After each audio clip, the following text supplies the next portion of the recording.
ربنا هب لنا من أزواجنا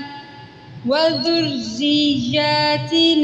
قرة أعين واجعلنا للمتقين إماما ربنا هب لنا من أزواجنا وذرياتنا قرة أعين واجعلنا للمتقين إماما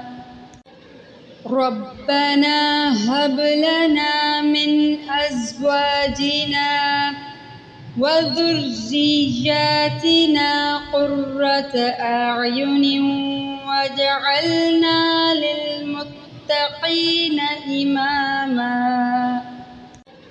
ربنا هب لنا من أزواجنا وذرياتنا قرة أعين واجعلنا للمتقين إماما